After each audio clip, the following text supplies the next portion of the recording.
I couldn't be more excited to welcome Academy Award-nominated documentarian Julie Cohen. Julie's revelationary body of work has helped the world discover divine truths. For example, one of my favorites is RBG, the documentary about Ruth Bader Ginsburg, or the Sturgeon Queens, American veteran Julia. And now, one of the most inspiring stories I have seen about building resilience is Gabby Gifford, Won't Back Down. Julie, your work has inspired so much of my personal exploration and self-discovery. You have this innate ability to immortalize people's stories on film, bringing really special revelations to us all. So where does your story begin? My story begins in the D.C. suburbs, Falls Church, Virginia. I guess my story begins in Washington, D.C., where I was born at George Washington University Hospital. But my childhood was in the Virginia suburbs, where I grew up with mom and dad and my brother. Went to the great Fairfax County Public Schools. I feel like I had the nice benefit of growing up in a community where I had a fairly, kind of people knowing each other. I wasn't one of those families that moved around a lot, so I really knew my elementary school and then junior high school and high school friends classmates quite well, and that's kind of it. I mean, I have suburbs are very much on my mind because I've been a city girl for most of my adult life, but my husband and I moved to Bloomfield, New Jersey 2 weeks ago, so that feels like a somewhat of a return. I hear you. I grew up in San Antonio, Texas, and San Antonio, outside of the downtown area, is very much like one big sprawling suburb. A part of that growing up, where was it that you found your love for filmmaking or even documentaries? Yeah, I can't say I really that wasn't something that I developed in childhood. I certainly loved movies from the very start and was a big reader. And I think that there's more of a connection between books and documentaries than most people think. I actually like to start the making of every documentary by reading one really good related book, just to get some grounding in one subject matter, sometimes more than one, but I think reading is not kind of enough of a discussed part of the filmmaking process. Writing too. I think writing and filmmaking are so closely connected, and I certainly know some filmmakers who complain about all of the writing you have to do at the beginning of the process, like writing treatments, writing funding proposals. I actually find that part of the process extremely useful. The only way to gather your thoughts in a deep way is to write it down rather than, it's just a different kind of thinking than the off-the-cuff thinking that you do when you're pitching something verbally. So I always welcome the opportunity. And when I'm working with executives on a project, I often offer to write them up memos every, month or so, letting them know what progress we're making and what we've been filming, what we're working on with the structure and stuff, because I find it a really helpful way to organize my own thinking. I love that, because I think you're absolutely right. It's not just a part of that research process, right? Is the reading piece of this, but I've always found that I often feel like my own writing is influenced and gets better the more I read. There is this interesting symbiotic thing that goes on, I think, in our brains that we don't really capture about that importance of the reading and then trying to relay that into something new or an idea. As a kid, so did you find that as a kid, as part of that reading, was it something kind of that came naturally to you, or what were the kinds of stories that you ended up really loving? I loved all kinds of stories, but I'm an animal lover, so I did love some animal stories. Watership Down, I don't know if that's a book that modern day younger readers are going to be familiar with, but it's like a really interesting, intense book about like a warring warrens of rabbits. It was a book that like just completely entranced me as a kid. There's like action and adventure and romance, but it's all rabbits. There's actually a fair amount of violence in it. But it's just a really spectacular story, and one that I remember being really engrossed in as a kid. I also loved and read several times at different phases of my life, starting in sort of late childhood, 1984, the George Orwell future dystopia book. And I think there's something really important for storytellers in that book, because it's a book that you can connect with on all kinds of levels. I first read it when I was 12, even though it has sort of mature themes, but my family had this little thing we did where we had like a family book group. Like, this was before book groups were a thing, but when we would go on vacation, my parents would pick out books, and then my dad would read it, then my mom would read it, then my older brother, who was 2 years older than I, would read it, and then I would read it. And that was how I first read 1984. And when I read it as a kid, I was sort of following some very broad themes. It's kind of a romance story. I got that part. There's some like there's good guys and bad guys. I got that. Then I had to read it like as a senior in high school for a class, and sort of got some other themes. And then I read it again as an adult, and it's sort of like each time, like I didn't even notice the politics when I was reading it at age 12. But like later you get into that. And I think that's, I think actually the best films and documentaries should be like that. They should work on all kinds of levels. A lot of people, we were my directing partner on some of these films, including RBG and Gabby Giffords of the ones you mentioned. Betsy West, like we had not intended our RBG film about Justice Ginsburg to be a children's documentary, but it ended up that like a lot of kids were going to it, like, and really enjoying it, particularly little girls. And we were like, wow, we didn't really set out to make a children's documentary, but we were so pleased that children found something to connect with in this character in some like very deep way that was probably not so much about the sort of, legal constitutional issues that the film touched on. It had more to do with the love story. It had more to do with this, like, we kind of felt like the littleness of our character had something to, this very tiny person who in a quiet way was very tough and strong. And like a lot of kids seem to really relate to that. I totally agree with you. I think I remember sitting actually all of the family down to see it when it came out. That's the kind of family we are. We would, just sit down and say, what is it that this person gets, or this person's life gets to teach us? And I remember walking away from it. It didn't matter. We have 4 children, and there wasn't one of them that didn't have something unique taking away from it. And you're absolutely right. So much of your work does that. Where do you think you began to hone that craft of being able to tell people's stories in this multi-dimensional way?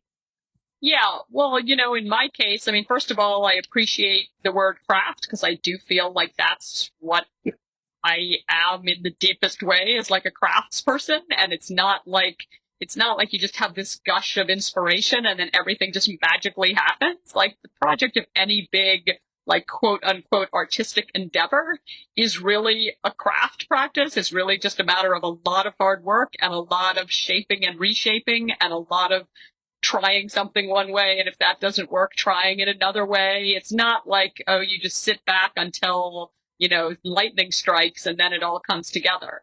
So, but in my case, I really honed the craft in a pretty, one path for a lot of people into documentary film is journalism. And I was a broadcast journalist for a long time. I did some print, I did radio, I did television.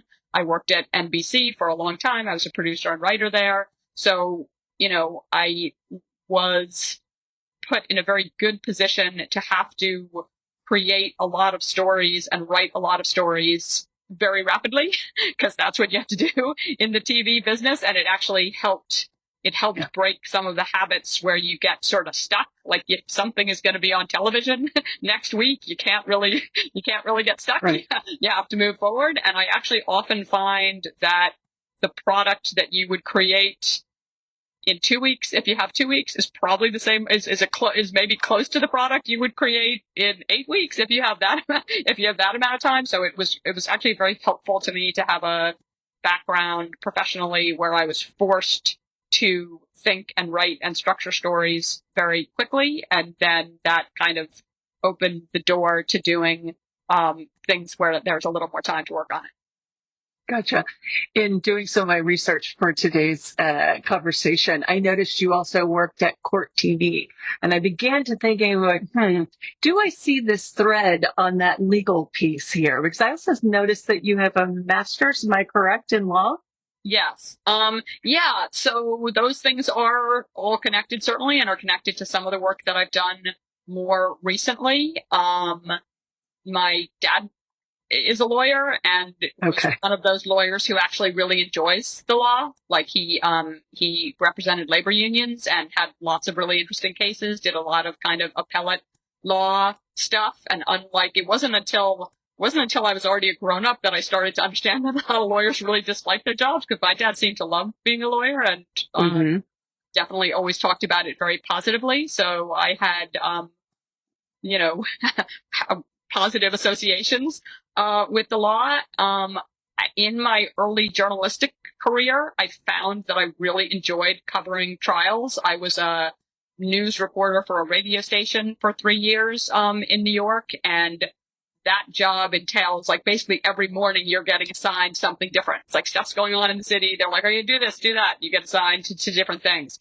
And I really found that my favorite stories were covering criminal trials at that point. There were this was like in the early 1990s, and there were some very high profile trials. There was a racially motivated murder that led to a case that was widely known as the Bensonhurst case, a very tragic story of a Black teenager who had gone into a white neighborhood to to buy a used car that had been advertised in a classified ad. Just like a completely random situation. Like he went to buy a car. He shows up in this neighborhood, and a group of white guys who are mistaking him for someone else who was dating somebody's girlfriend or whatever, very, brutally, killed him. That led to an extremely contentious, not just a trial, but a set of trials, because a number of this white gang who had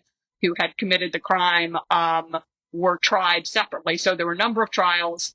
I was a radio reporter covering that, and I found it very interesting. It was kind of a little bit more interesting than some of the other stories that you're sort of thrown in for a day. You don't really understand it. I was like, these trials were lasting 3 or 4 weeks. And when you went every day and listened to all the testimony or doing reports, I felt like you could sort of get a little bit of a deeper sense of things. And I just really, I really found,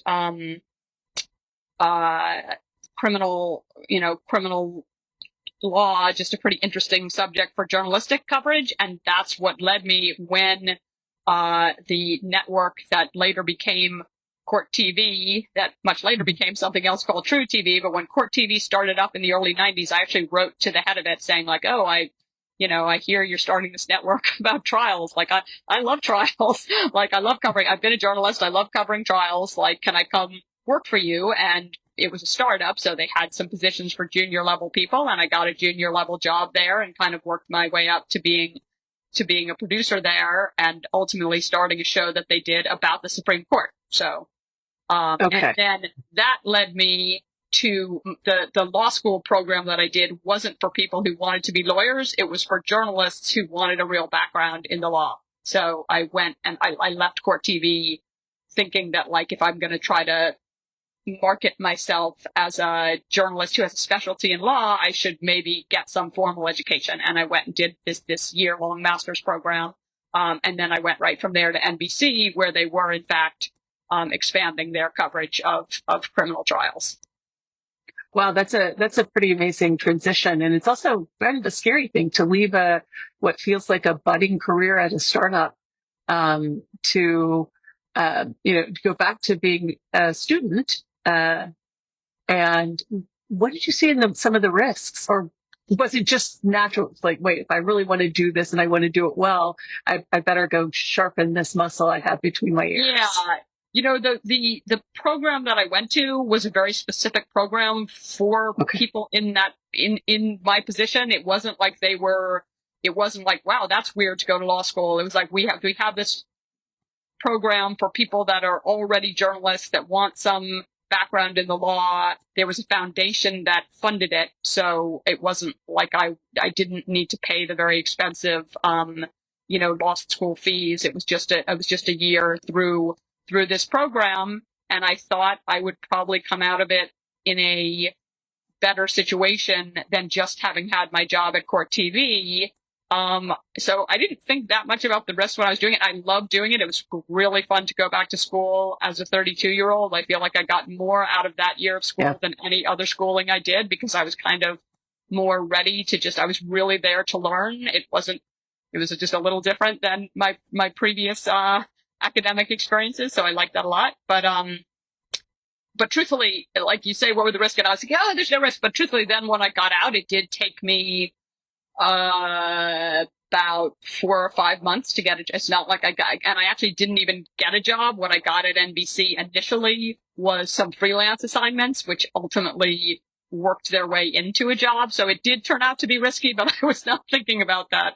I was not thinking too heavily about that, at the time. Gotcha. We talked a little bit about really your college formative years. What took you? What was the thing that went, gosh, journalism and writing is potentially a path? Like, what was it that inspired you to take that path amongst all the paths that were available to us? I mean, you and I are. I feel like we might be of the same age genre, and so I would say that if we were to think about it, our moms probably had lesser opportunity to select from an array of career paths, right? And I often think about it, it's like, wow, we could have been anything. Yes. Yeah. Right? So absolutely. My mom certainly was in the generation where women's career paths were really constrained, and in fact, my mom, when she came out of college, had an internship at the labor department, and then when she married my dad, and that was all going great. And then when she got pregnant with my brother, it was like, okay, that's, that's it. Like, so, okay, that's basically the end of your career. Like, everyone understood that. And while I don't think she minded that hugely at the time, because it was so accepted, and she wasn't going into motherhood in a resentful way. She really particularly seemed to enjoy having little kids, but ultimately, I think it really made her angry. Now, interestingly, she became an artist when although she hadn't had any artistic training at all, when she was pregnant with my brother, she started art as a hobby. She got more and more into it, and she became an artist, professionally. But that said, later in life, she would talk about how her father, who had been a lawyer, had told her that she would be a really good lawyer. And she wouldn't have said it this way. She's passed away now, so I'm speaking of her. She wouldn't have said it this way, but I think she really resented the lack of opportunities for women. And I will say that she had a very strong sense of the possibilities for me being different and wanting me to explore that. And one good example of that. So when I was in high school, one elective course you could take was typing.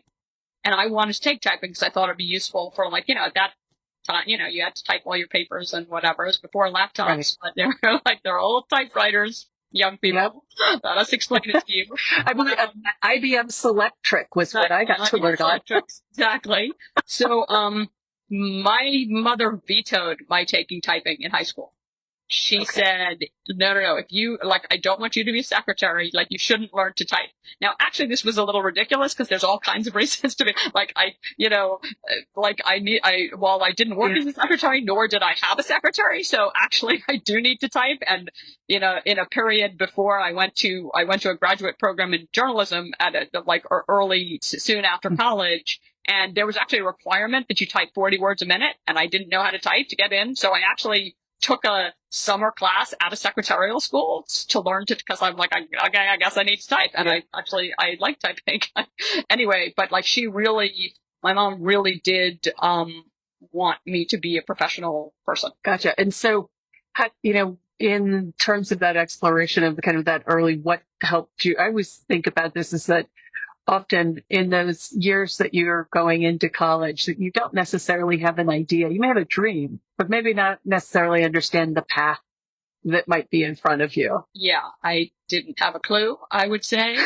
And in terms of getting into journalism, well, first of all, I'll say that my paternal grandfather, my dad's father, was a newspaper reporter. He was a sports writer for the New York Post.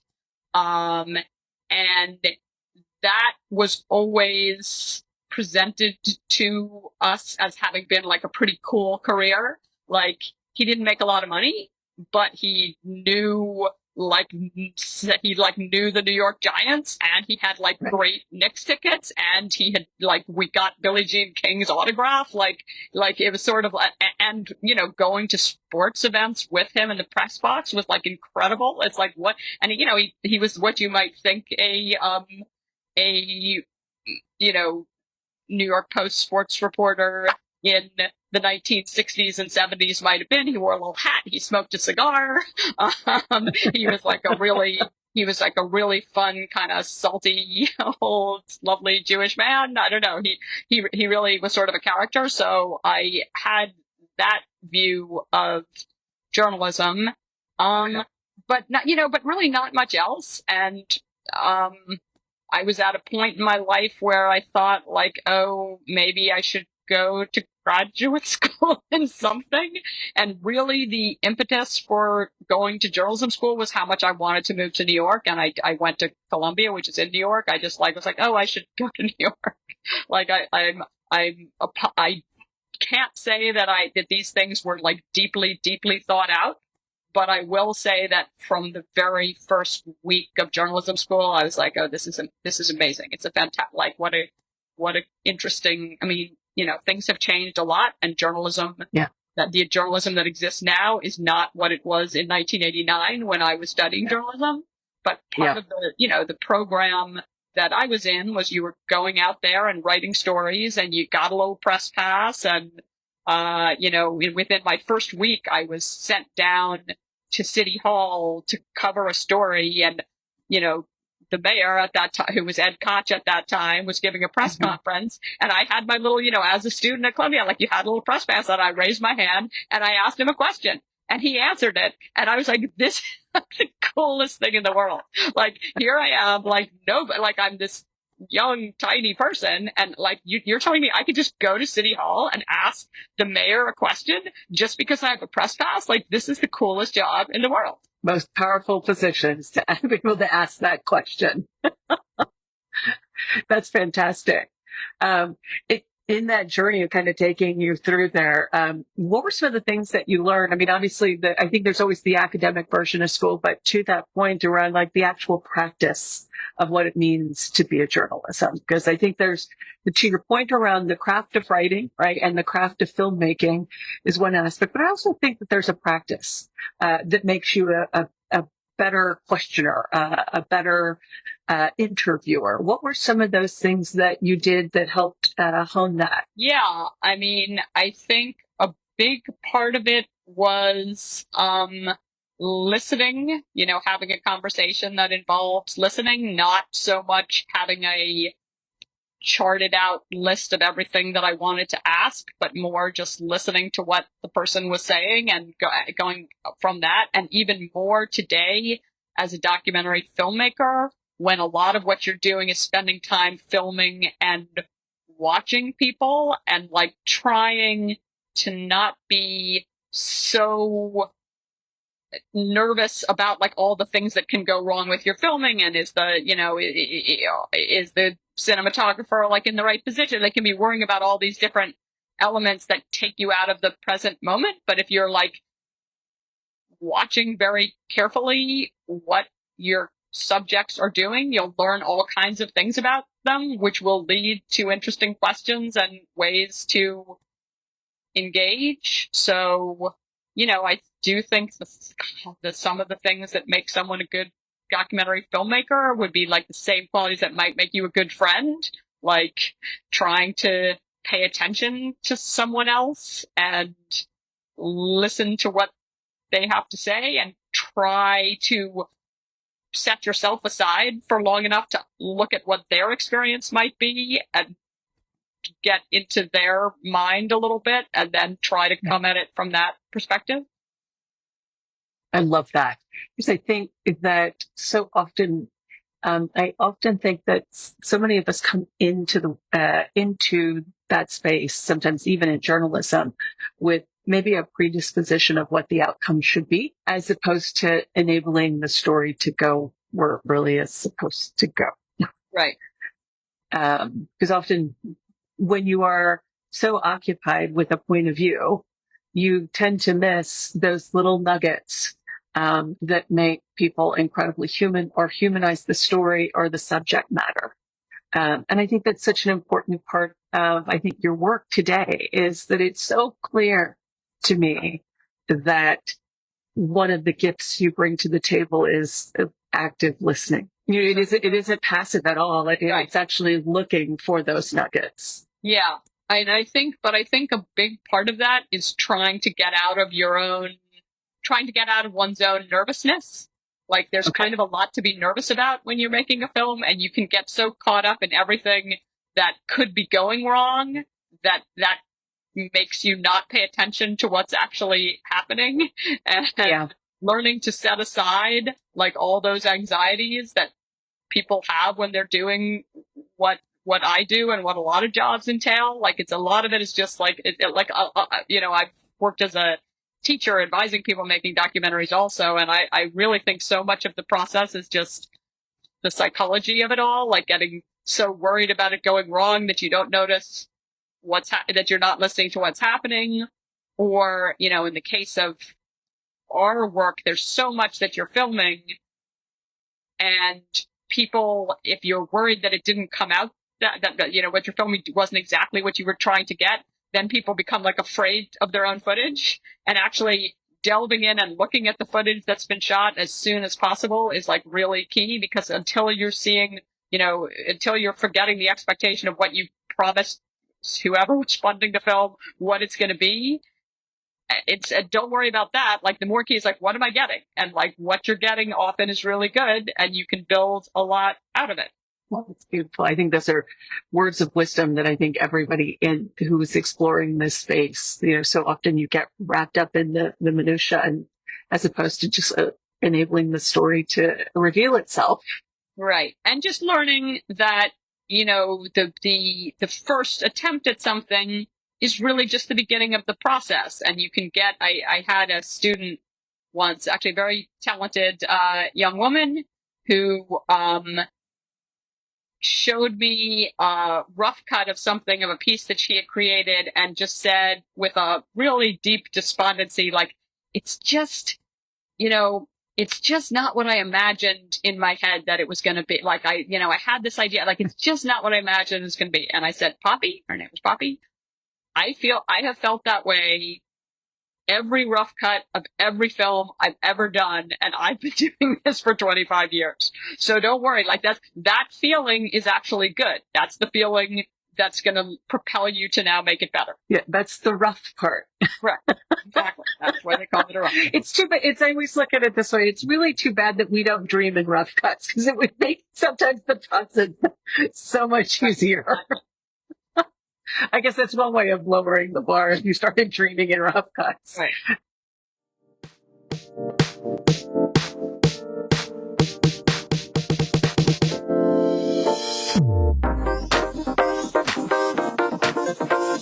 Steam Those skills equip women and girls to participate in the global workforce. Yet in 2021, only 27% of scientists, technologists, engineers, artists, mathematicians, and designers were women.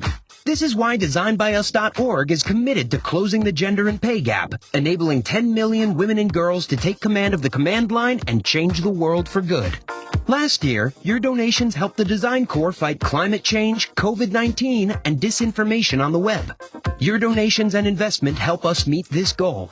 I'm asking you to visit designbyus.org/donate.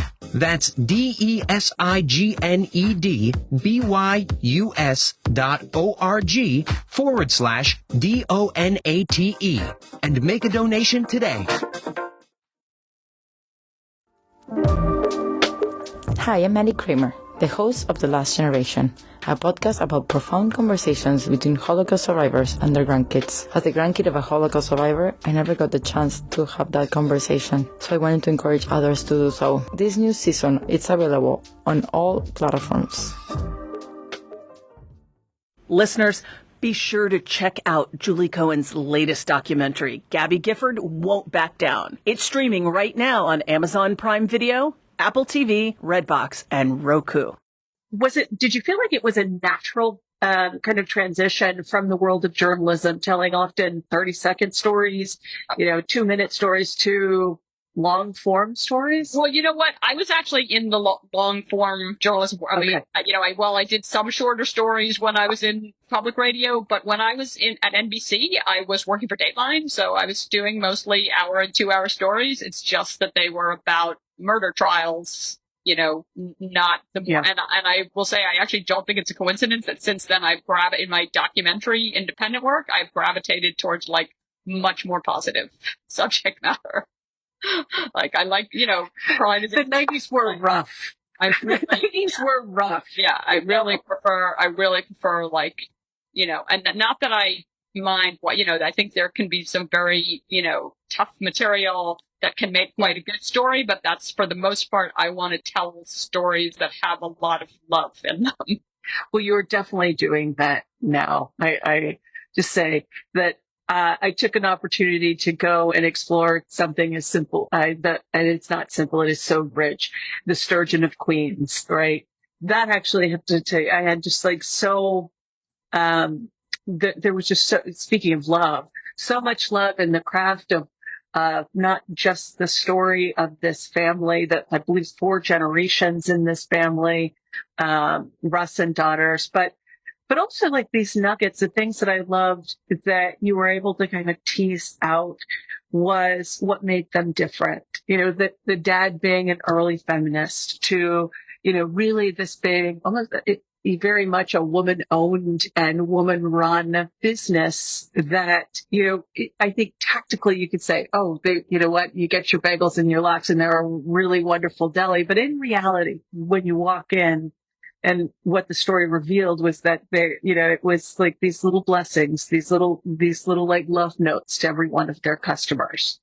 How is it that you go about picking your subjects or your subject matter? Yeah, I mean, often there's just a threshold question of is this a story you want to spend a number of months or years kind of delving into. And beyond that, it can kind of go in all different directions. It helps if the story is not just one note, if there's a different layer to it. I mean, the Sturgeon Queens, as you mentioned, has these, 4, it's these generations of a Jewish family, but then there was this incredibly interesting twist. The story starts in 1914, but then in the 70s, there's the twist of some Dominican immigrants to New York moving, a new generation of immigrants moves to town, starts working at the store. One employee in particular, Herman Vargas, who's a major character in the story, ends up learning not only to slice lox, but also to speak Yiddish because he understood that would connect him to the customers in a way that was going to be helpful for his career. And his family's immigrant story in the 70s is so similar to Joel Russ's immigrant story from the early 1900s. And it just sort of reminds us what brings us all together and is just kind of unexpected. I also kind of loved, some of the conflict in the family, a lot of the arguing is all good. And Julie, that one of most of your work, that one I have to say felt so familiar to me. And I don't know, it was the Jewish thing, or it was like, for us, we are Latinx Jews. So for us, our language is Spanish. But I will tell you from that, it was like, oh, wait a minute. The things that we talk about in Spanish, this is the Yiddish word for that. And I had those connections between it. And it was just, I don't know, it felt like such a gift to feel like you got to know the family so well. Yeah, yes. Well, in some ways I feel like that was different than some projects that I've done, because I often feel like I'm delving into worlds that are very new to me. And whereas the Russ family, I felt like, no, this is something like herring, these are subjects I'm very familiar with. And definitely felt a connection, to them. So, but also I was actually surprised how many fans that film ended up getting who weren't Jewish. I didn't really expect that, but I certainly ran into a lot of people who said that the two sort of grandmotherly characters, the sisters who are at the heart of the story, reminded them of people in their own family. And I very much in my documentary life gravitated towards older characters. I love interviewing people in their 80s and 90s. I think they're better interview subjects than younger people. It was an opportunity that I didn't have when you work in network news, they're always trying to appeal to the key demographic, which is 18 to 49. And the belief is that people in that demographic don't want, once anyone turns 50, nobody wants to hear from them anymore. My first project in my independent documentary world was something I was commissioned to do for New York Public Television, which was called New York Goes to War. It was about New Yorkers who served in World War II and New Yorkers who kind of served at home, like Rosie the Riveter type people, what New York was like during World War II. And so for that project, by definition, I was interviewing people who were in their 80s and 90s. And it was just such a revelation because they were so, first of all, people are pretty honest by that age, just more honest than younger characters. But I also think the difference wasn't just age. It was also kind of generational, because that was kind of the last opportunity to be interviewing people who didn't grow up with television. And as a result, one thing I always found interestingly when I was working for Dateline is people that are in a Dateline story all end up talking like people that are on a Dateline story, because they've all seen Dateline. Even the people who are the murderers, you go to prison and you start interviewing them and they start sounding like every other, they kind of know the conventions of the story, and they'll be like, oh, we had such a fairy tale wedding. It's all kind of odd. Whereas the older people are just tended to do interviews in a much more individualistic way, and they might say anything. So it just, now on the other flip side of that is the connection between my question and their answer was often not so tight. People would not that I was talking to people who were totally cogent, but they were going to say what they were going to say. They'd so the more of the trick was to not get in their way, to let them say what they wanted to, and to coax out more when something seemed really fruitful.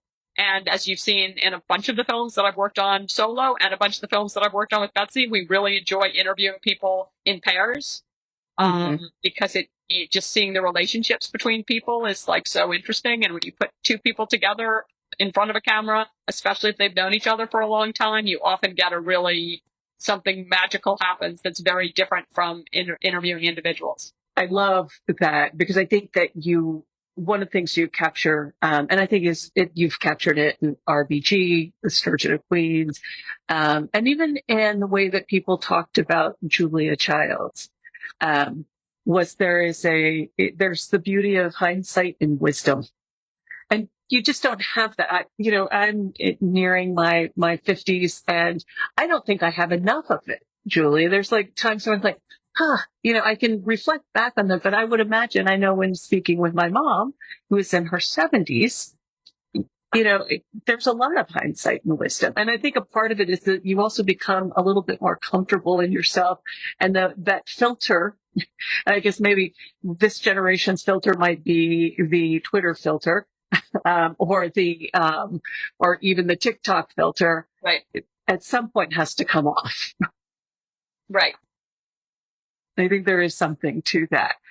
So in this world of telling long form stories, what has been the thing that you're most proud of? Well, that's kind of hard to say. I mean, almost, sometimes it's not even the product so much as the connections with the human beings that are in the stories. I mean, our current film about Gabby Giffords, the member of Congress who was shot in the brain and had to work her way back from a coma to a fully functioning, incredibly engaging and charismatic and tough activist that she is today.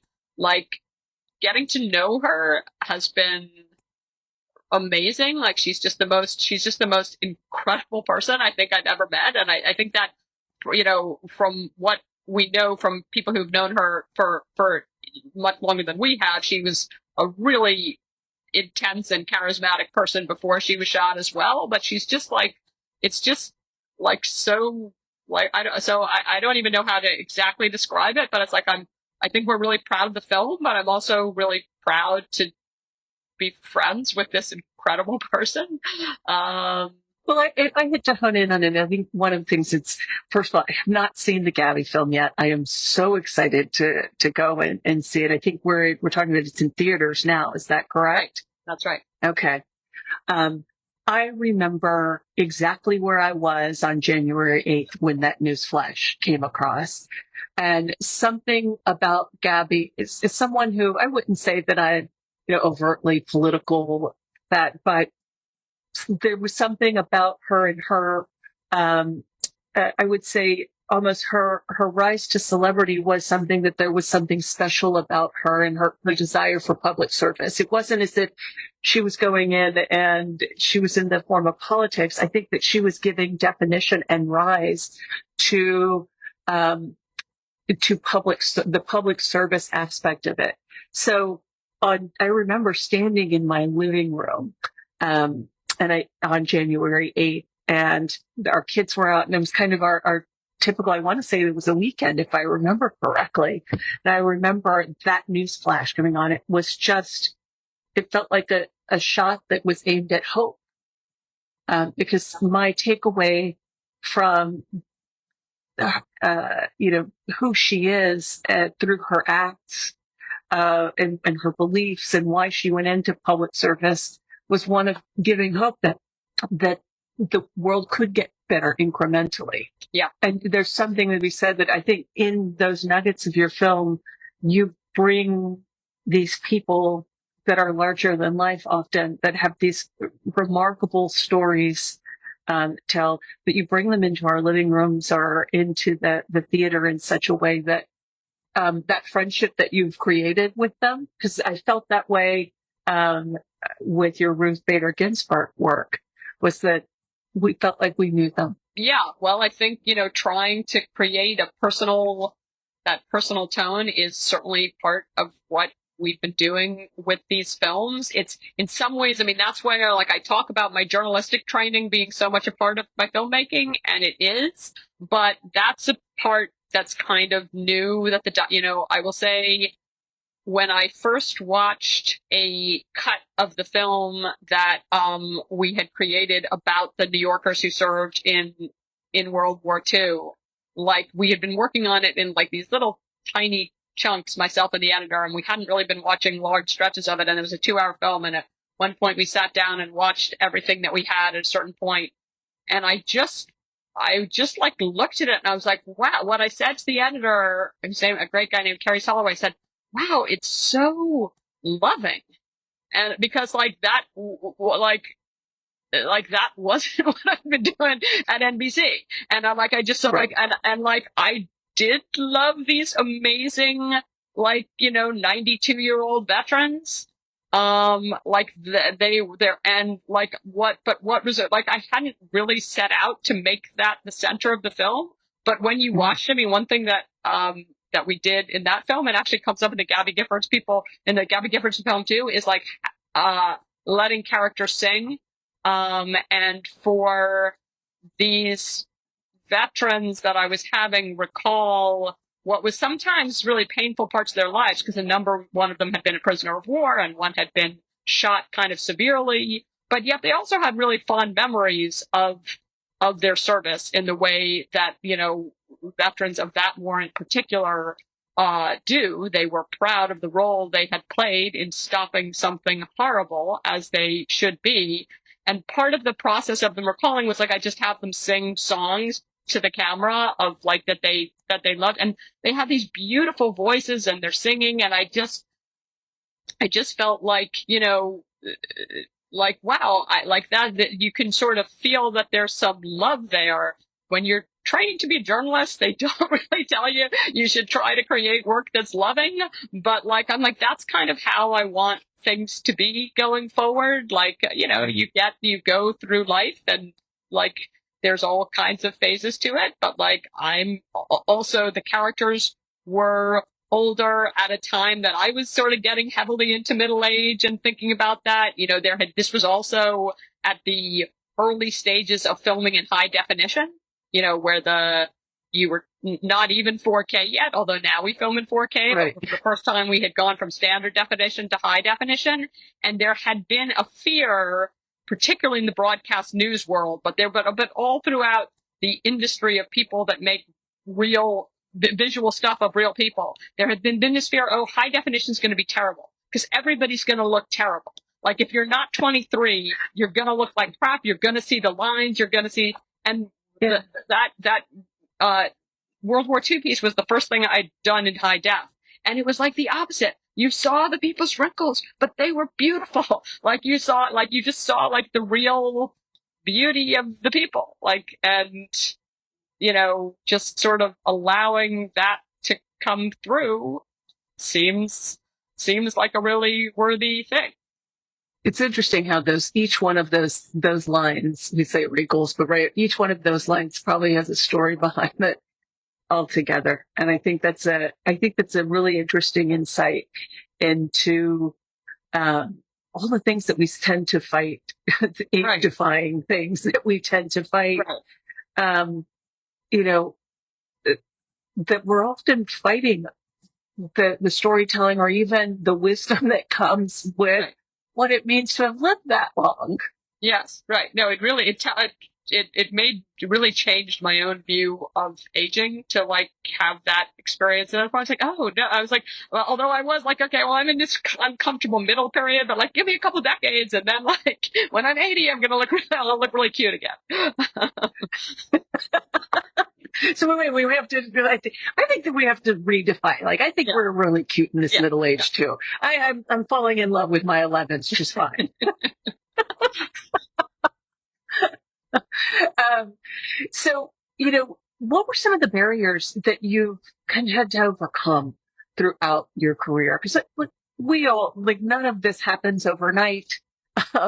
It doesn't have, making a film about, one of our most beloved Supreme Court justices or American veteran. I have to say that one also was an eye-opening, beautiful story, again, about love. Clearly, the love, but what it meant for an American veteran to be blown up in Afghanistan and to come home and re-find life, right?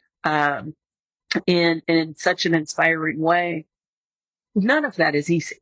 What are some of the hurdles that you've had to overcome to tell these stories? Yeah, I mean, the hurdles are, often, in the case of American Veteran, like getting the funding to do the story, or even not getting fully funded, but just going, I think in earlier stages, because of RBG being more of a commercial success, that sort of opened the door to more recent things being easier to get funding.